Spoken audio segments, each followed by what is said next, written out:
Olá, companheiros, amigos de leituras, de estudos, de reflexões.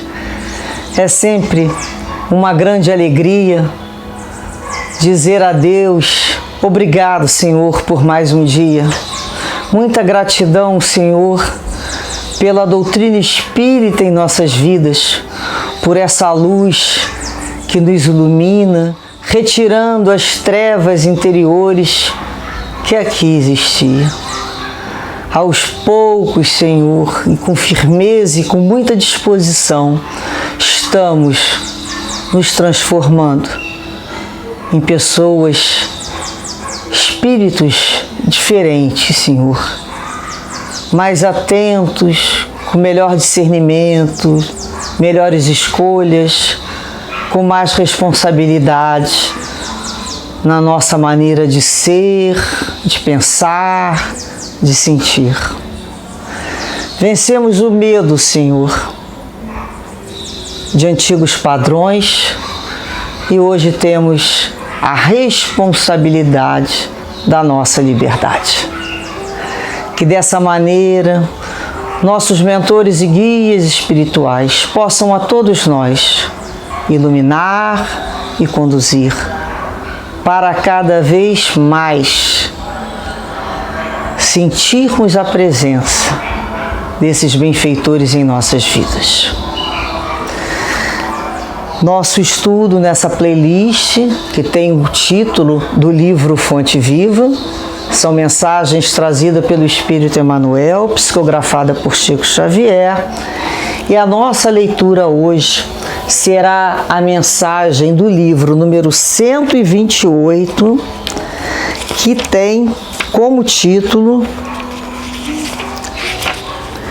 Não Rejeites a Confiança.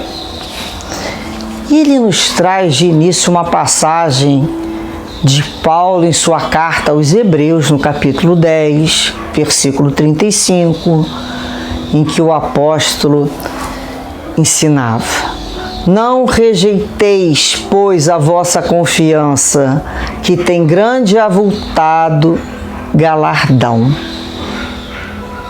O galardão é um prêmio, né? Uma recompensa. Não lances fora a confiança que te alimenta o coração.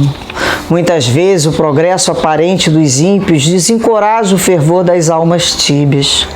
A virtude vacilante recua ante o vício que parece vitorioso. Consfrange-se o crente frágil perante o malfeitor que se destaca aurelado de louros. Todavia, se aceitamos Jesus por nosso divino mestre, é preciso receber o mundo por nosso educandário. E a escola nos revela que a romagem carnal é simples estágio do espírito no campo imenso da vida. Todos os séculos tiveram soberanos dominadores. Muitos se erigiram em pedestais de ouro e poder ao preço do sangue e das lágrimas dos seus contemporâneos. Muitos ganharam batalhas de ódio, outros monopolizaram o pão, alguns comandaram a vida política, outros adquiriram o temor popular. Entretanto, passaram todos. Por prêmio terrestre, as laboriosas empresas que se consagraram receberam apenas o sepulcro faustoso em que sobressai na casa fria da morte. Não rejeites a fé, porque a passagem educativa pela terra te impõe a visão aflitivo esquadro no jogo das convenções humanas. Lembra-te da imortalidade, nossa divina herança.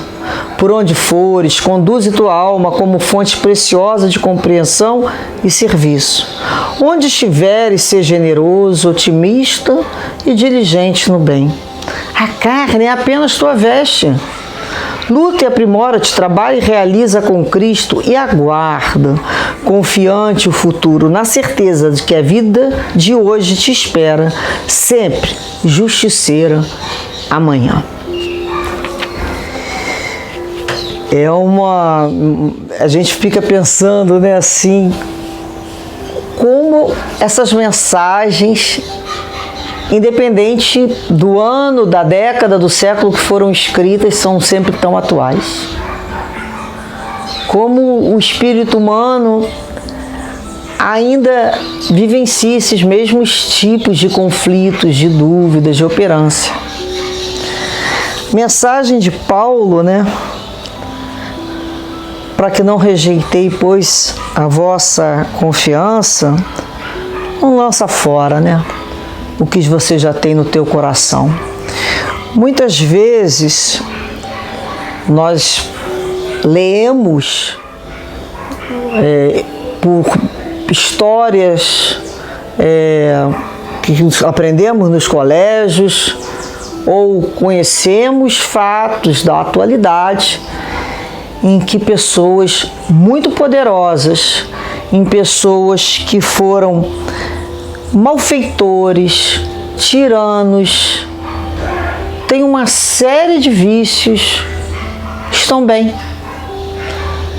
E aí o invigilante ali, o incauto, olha e fala, olha como é que ele está bem, olha como é que ele recebe aplauso. E o outro ali que vive uma vida disciplinada, regrada, honesta, nem é percebido no mundo. Muitas vezes não fazemos esse tipo de percepção. O outro ali tá cheio de louro, né? Aurelado de louro, igual lá. Ganhava a Olimpíada, ganhava aquela guirlanda de folhas de louro. Por isso a gente usa essa expressão, cheio de louros. Então nós vamos reparando que cada época, numa sociedade, existia um valor em detrimento do outro. Algum qualitativo que aquelas criaturas eram elevadas, eram vistas como os grandes heróis do momento. Então nós já tivemos a época da força física, em que os fortes fisicamente se impunham a todos os mais fracos. Nós já tivemos, né, a época da soberania das famílias, os feudos, né, divididos dessa maneira. Então eram os sobrenomes, eram as castas, família de quem que você pertence, pelos poderes de terra que ali eram constituídos. Tivemos a força puramente do dinheiro, quem tem mais dinheiro, quem tem menos dinheiro, quem tem mais dinheiro então é considerado lá um suprassumo. A fase da inteligência, os mais inteligentes, independente como usa a inteligência, né, gente? A gente sabe que a inteligência é neutra. De acordo com como você vai usar, que nós vamos dizer se essa inteligência é positiva ou negativa. Muitas inteligências serviram para destruir outras nações, outras vidas, outras sociedades. Portanto, eles passaram. Tudo isso passou, vai passando. Nós vamos chegar a um ponto da valorização da moral. A inteligência com a moral. Para isso que nós caminhamos. Não mais a força física, não mais só a beleza, não mais só o poder das famílias pelos seus sobrenomes, pelo dinheiro. Não, vai ser a inteligência aliada com a moral. A inteligência para o bem, para o progresso. É para essa busca, né, que nós estamos aqui nos referindo, que nós estamos observando que a sociedade vem mudando. E um dia nós chegaremos a esse ponto. Já estamos? Não. Sabemos que não. Mas nós não podemos perder a fé. Pelo fato que eu vejo, né, que me impõe a atualidade, através das convenções humanas, eu reparo a pessoas e mais pessoas batendo palma por um grupo de pessoas ou uma pessoa que você fala assim, como isso? É do mundo. Isso ainda é do mundo. Como lá atrás tinha, né, os Hércules da vida, os fortões da vida. A gente for pegar um filme para ver, a gente vai falar, isso existiu, existiu. As lutas, né? A gente vai ver por que estão colocadas no Antigo Testamento, né? A história lá de Golias, Sansão e Golias. pega um filme histórico, nós vamos ver alguns países onde o sobrenome, onde a questão da realeza, até hoje, ainda traz um certo encanto, uma certa magia aos olhos das pessoas comuns. Contos de fada, como se aquelas vidas fossem vidas perfeitas. São vidas como as nossas. A dor é bem democrática, né? Ela visita todos os lares, mas não é pelo fato que nós vamos ver. X criatura foi erigido lá um determinado altar, um determinado monumento, e recebe flores, que eu vou falar, vou desistir. Vou desistir de confiar no futuro, eu vou desistir, porque uma pessoa com uma confiança recente, ela vai ficar mesmo, ele fala aqui, olha, onde estiveres, né, repara sempre o que realmente importa, seja uma pessoa generosa, otimista e trabalhadora no bem. Porque a carne, esse corpo físico, é apenas uma veste de inúmeras outras que já vesti e de inúmeras outras que eu vestirei. Hoje eu estou vestindo essa aparência, mas eu não posso me identificar com ela. E nem me apavorar por outros que estão trabalhando no mal, fazem o mal e o mundo os aplaude. Eu quero o aplauso do mundo? É isso que eu estou querendo? Então, quando a gente começa a compreender que o que nós estamos fazendo aqui, todos os séculos sempre tiveram soberanos dominadores, sempre, isso desde que o mundo é mundo. Então, quando alguém vem contar uma história que fulano, eles falam assim, essa história é antiga, né? A gente não fala, mas muitas vezes eu penso, nossa, a história é antiga, hein? Só mudou o personagem. A luta mudou também as quinquilharias que eles estão lutando. Luta de poder, de vaidade, grupos sociais. Loucuras, loucuras. Loucuras de uma alma, que daqui a pouco vai ficar tudo aí. Aí vira lá uma estátua. A gente passa de carro, de ônibus, vê uma estátua, vê uns passarinhos lá que chama pombo, né? Umas aves, um pombinho, outras aves, vão usar aquela cabeça da estátua ali para descansar, para se alimentar e até para se aliviar naquela estátua ali. Os anos, os séculos depois, nem sabe dizer que representou aquela criatura. Não diz nada. Então, é o cuidado que nós temos que possuir com o nosso olhar. Como é que eu vou rejeitar a minha fé, a minha confiança no Cristo, em virtude do que eu estava vendo, do que eu estou vendo, do que eu já vi? O que acontece depois disso tudo? Será que o vício, o mal ganha? Não, o mal não tem existência real, ele é temporário, de acordo com como se alimenta. Mas algumas pessoas têm uma virtude ainda vacilante, ou seja, elas não estão organizando a sua forma de fé, de confiança. Então, algumas dessas pessoas são abaladas por essas histórias e ficam pensando assim, então, eles que estão se dando bem, depende do que cada um entende de se dar bem, né? Eu acho o anonimato a coisa mais maravilhosa da existência, como é bom, né?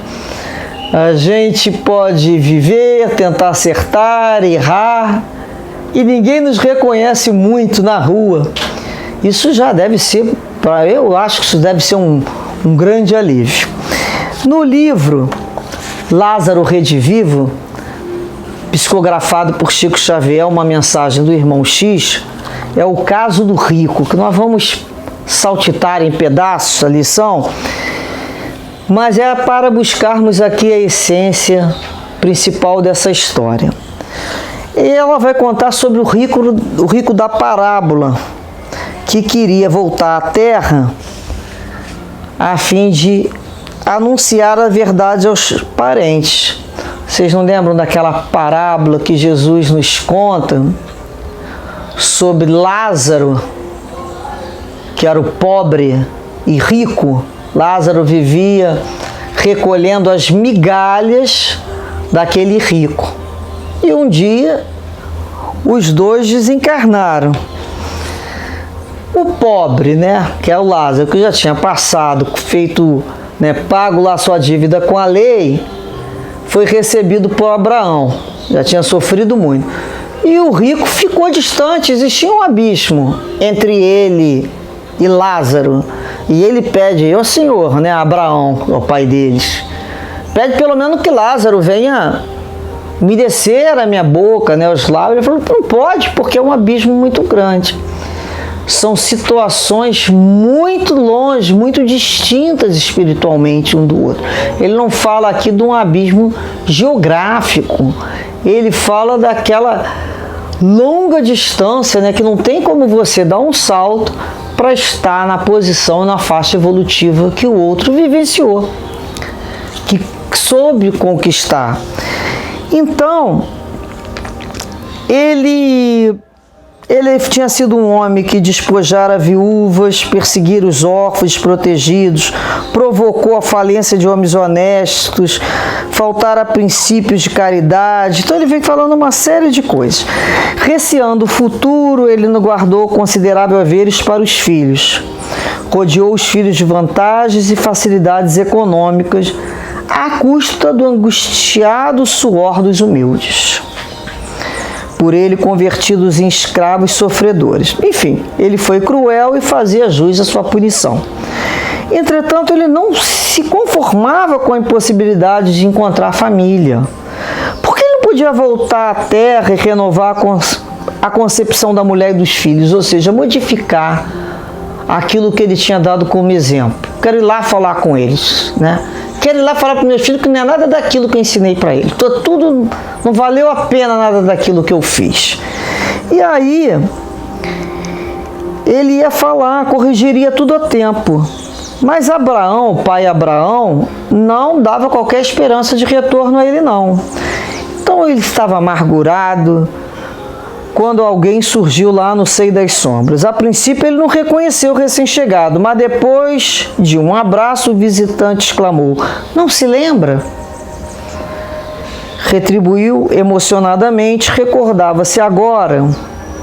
Aquele era Benjamim, filho de Abacu, que o precedera do túmulo. Espantava-o a surpresa do reencontro. Benjamim, tanto quanto ele próprio, fora usurário do coração frio e duro. O manto roto denunciava-lhe a penosa situação, e a cinza que cobria-lhe as mãos, o rosto e os cabelos davam a ideia que o mísero emergia do bojo de uma cratera. Terminadas as saudações da hora, o rico humilhado expôs-lhe o caso pessoal. Conformava-se com as suas culpas, contudo, ele desesperava pela impossibilidade de retornar à casa para contar a verdade dos fatos à esposa e aos filhos. Outro ouviu aquilo pacientemente e assegurou, não vale a pena inquietar-se. Voltei e nada consegui. Aí ele perguntou, você voltou? Um raio de esperança. Ele sim.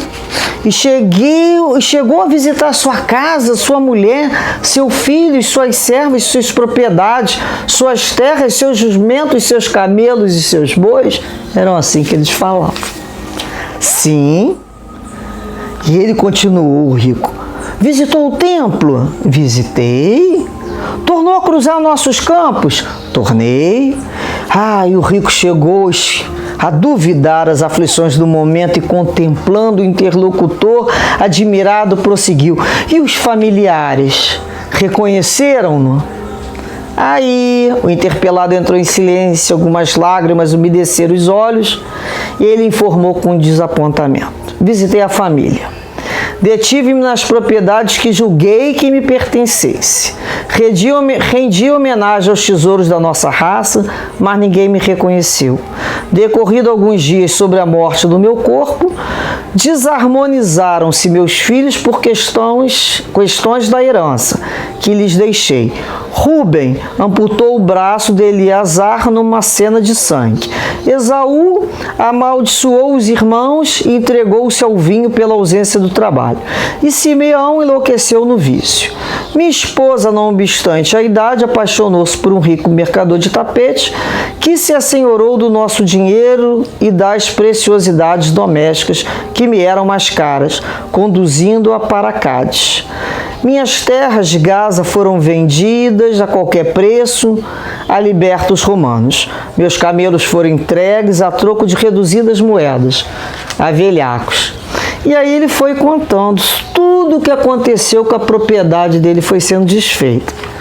Mas o rico fez uma careta de angústia e perguntou: mas e a mulher e os filhos não te reconheceram? Visitei-os à noite para conversarmos a sós. No entanto, expulsaram-me em desespero, insistindo para que eu descesse para sempre aos infernos. Em vão procurei fazer insinuar-me entre eles. Não acreditaram na minha presença e fizeram-se surdos às minhas palavras. E o rico desencantado perguntou: não fez reclamações aqui? Não rogou o socorro de pai Abraão? Voltou-se o companheiro explicando gravemente: pedi o amparo dos mensageiros de Jeová, entretanto, em nome dele, do nosso eterno Senhor, esclareceram-me que a obra era minha, que nunca fui verdadeiramente esposo de minha mulher e pai dos meus filhos, nem amigo dos cooperadores e dos animais que me serviram diariamente. Jamais auxiliar os meus na aquisição dos valores positivos do espírito imortal e nem criar nas propriedades de que fui mordomo infiel o ambiente de amor, harmonia, calma e confiança em Jeová. Em vão esperou de mim.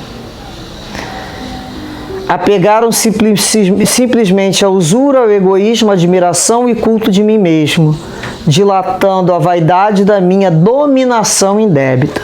E concluiu com tristeza: por isso mereci a ironia da sorte e a incompreensão dos meus. Nesse momento, o rico ouviu, meditou, pensou no seu passado e, erguendo os braços para o alto, exclamou: glória a pai Abraão, que não permitiu meu regresso à terra e que me deu a sede angustiosa e o fogo consumidor para que sarem as feridas de minha alma. E resignado deitou-se na cinza quente do purgatório, esperando o futuro. Isso é um conto, vamos deixar claro, né? É o que eles acreditam. Então, muitas vezes esse conto retrata aquilo que o espírito acredita, é aquilo que ele materializa encontrar, né? A cinza quente de um purgatório esperando o futuro. Mas o que nós vamos ver aqui? Um rico conversando com outro rico, como é que foi a excursão dele de retorno à casa que ele deixou.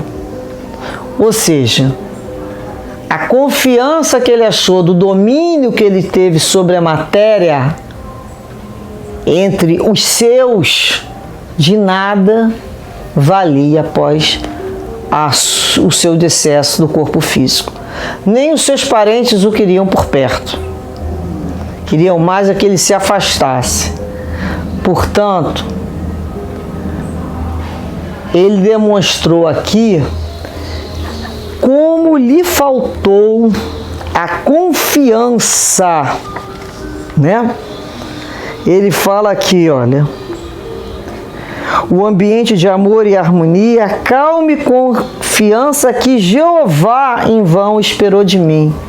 Confiança que Deus esperou dele. Ele não instalou naquele lar. Portanto, todas as vezes em que os nossos olhos físicos, ouvidos, percepções, no mundo atual, contemporâneo, anterior, observarmos essas questões assim com muito aplauso, com muito louro, vamos entender, vamos ter maturidade e discernimento se é aquilo que a criatura quer, ela já recebeu. Ela se contenta com muito pouco, né? bem pouco, diga-se de passagem. Nós outros não. Nós outros não rejeitamos a nossa confiança, nem em Deus, nem em Cristo. O galardão da nossa fé e da nossa confiança, dos nossos atos diários no bem, nós iremos aguardar essa colheita no futuro. Sabemos que é da lei.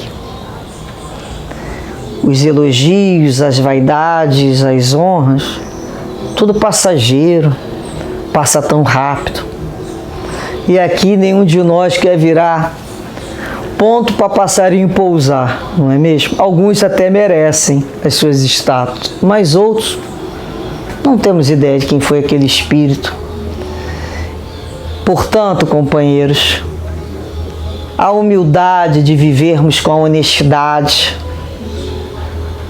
exemplificando em nosso lar, nos lugares que vivemos, a confiança em Deus, a certeza que está tudo certo e o agradecimento ao Pai por essa reencarnação, não nos tentarmos com os tronos do poder e nem com as vaidades.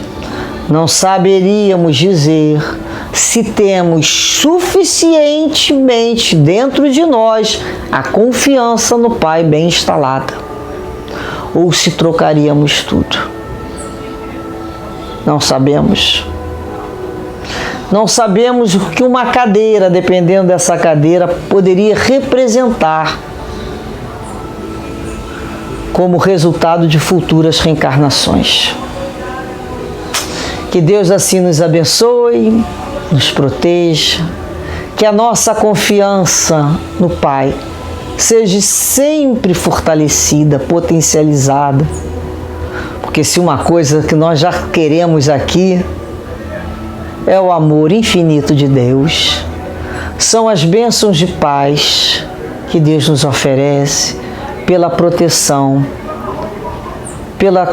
pelo amor que a todos nós distribui. Muita paz, meus queridos companheiros.